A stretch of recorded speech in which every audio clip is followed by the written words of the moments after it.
Kalau biasanya buku self improvement minta kita buat berpikir positif, ini justru minta kita buat berhenti berpikir dan believe everything you think. Menurut buku yang sudah diterjemahkan lebih dari 40 bahasa ini, berpikir itu adalah sumber penderitaan. 3 pelajaran penting yang aku rangkum dari buku ini. Yang pertama, berhenti berpikir. Kebanyakan dari kita itu hidup di dunia pikiran, bukan di dunia realita. Semisal ada 2 orang duduk di kafe yang sama-sama minum kopi. Yang satu, dia bisa menikmati kopinya, dia bisa menikmati pemandangan di luar, sedangkan yang satunya, dia nggak bisa menikmati kopinya.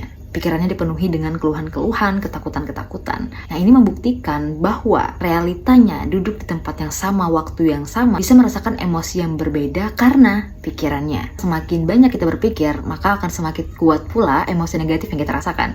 Tapi sebaliknya, semakin sedikit kita berpikir, akan semakin kuat emosi positif yang kita rasakan. Coba teman-teman ingat lagi deh, momen-momen dimana kita merasa bahagia, itu sebenarnya bukan karena kita dipenuhi dengan pikiran positif, tapi justru karena kita nggak berpikir, kita hadir utuh saat melakukan aktivitas itu. Kedua, saat kita masih belum terlatih nih buat berhenti berpikir, kita belajar deh buat nggak menghakimi diri kita sendiri. Caranya dengan nggak melabeli pikiran-pikiran kita dengan benar dan salah, tahu baik dan buruk, tapi dengan cocok dan nggak cocok, selaras atau nggak selaras. Dengan melabeli pikiran seperti ini, seenggaknya itu membuat kita nggak takut mengambil keputusan. Ketiga, ciptakan ruang. Saat kita mengharapkan kesempatan atau kebaharuan dalam hidup kita, maka bangunlah kebiasaan yang baru atau cara-cara baru dalam menjalani keseharian kita. Analogi sederhananya, gimana kita bisa mengharapkan pesawat mendarat saat kita nggak menyediakan landasannya. Berhenti berpikir dalam buku ini mengajak kita untuk mindfulness, hadir utuh di setiap momen. Yang bikin kita merasa hidup nggak tenang, itu karena kita masih memikirkan apa-apa yang sudah berlalu dan kemungkinan-kemungkinan yang akan terjadi di masa mendatang. Dari 3 rangkuman ini, mana dulu nih yang pengen kamu coba?